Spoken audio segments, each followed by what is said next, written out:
Hey guys, Darren here. Welcome to Mayhem Country Living. Going to show you what we're working on. How about that tomato? That's 8 inches. These are Jamestown Globe tomatoes. We're going to repot, and these things have matured far enough along, I think, that we're going to take a clipping from this shorter one and then replant this guy. I know I planted a little bit early, but I want these plants, I want these guys a foot tall when it's time to put them in the ground.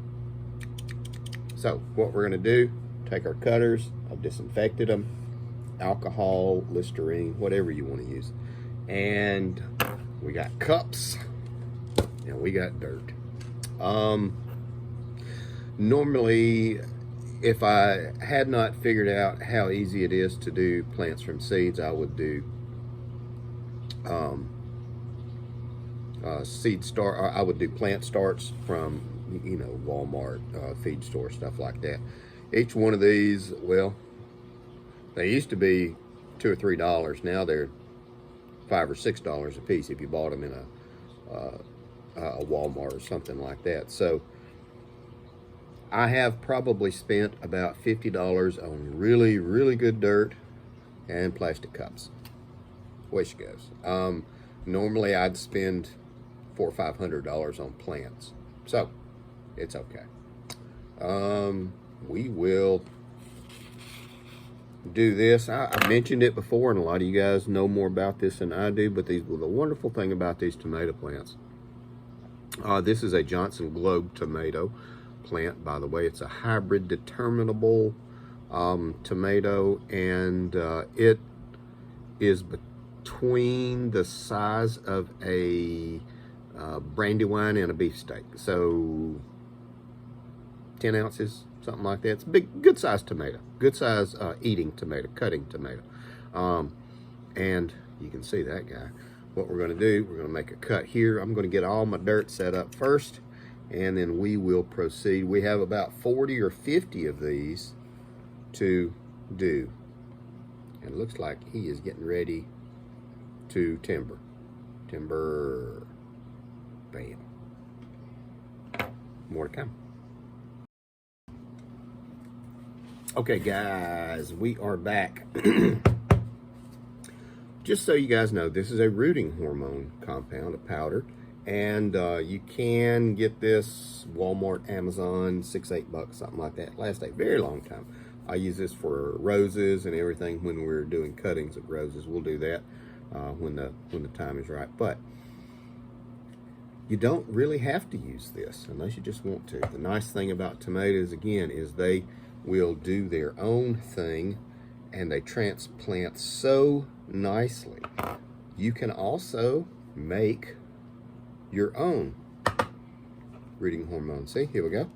We're going to give this guy a little cut.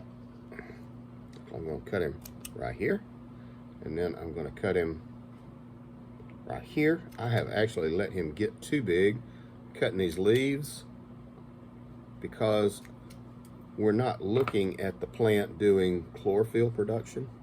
That's all we're going to do.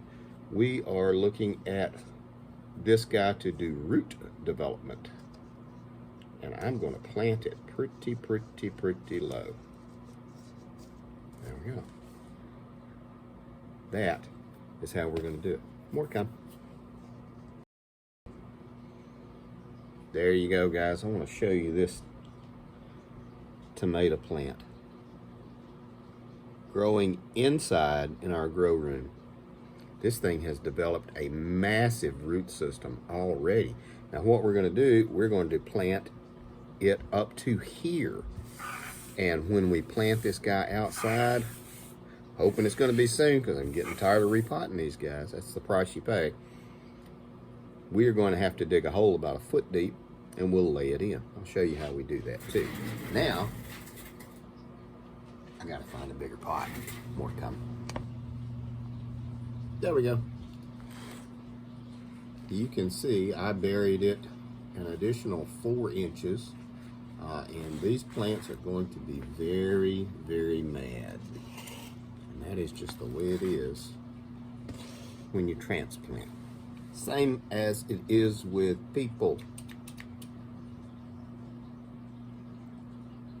You don't grow unless you're uncomfortable. Think on that. So, moving on to the next one. Okay, now guys, we are back. This is just what we're doing. You know, I made the mistake of planting several of these seeds together, so I am fixing my oops. And these leaves right here, they're wonderful, but we don't need them right now because we're working with root development. You see those fibers again, you see those hairs, those are roots. They can be. So we are working with root development. We are not looking for chlorophyll production, the leaves. Now, I can leave some leaves on here because they help, but I don't want a whole lot of these guys. So I'm going to put this guy in here and get him down nice and deep. There.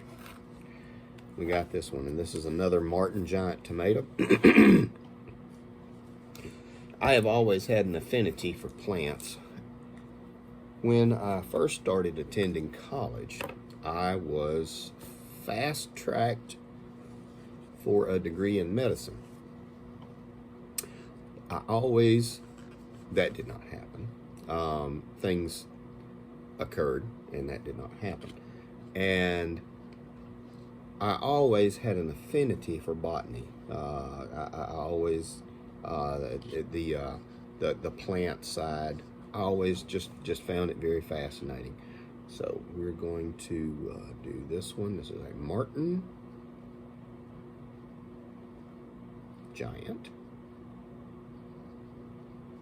There you go. See, I even write like a doctor. There we go. And we're going to make sure we water these guys. These guys are going to be mad because we're transplanting them. And again, this is unpleasant. For growth to occur, there has to be distress. The way it is. The way nature is, the way God made it. You know, complain to the boss, not to me. But this is what happens. This is why, actually, lobsters molt. Because their shell gets too small. And it hurts, it's painful. And they expel the shell. They're very vulnerable at this point because they're growing. And they go hide and develop the chitin to make the shell. So, on to more. Okay, guys, now we're back. I did want to show you this real quick. This is what happens if your hand slips and you're not paying attention. This was to this tomato plant, Johnson Globe tomato, and that is going to be a setback to that plant. So I pulled it out to repot it. It happens. If you ain't killing plants, you ain't growing plants. But I just wanted to show you guys that oopses do happen, even when, quote, experts, professional gardener people. I'm a professional gardener person. A PGP. When a PGP is doing it, they still have oopses, and things happen. Events occur. And remember what Bob Ross always said, there are no mistakes. There are just happy accidents. Take care of you people.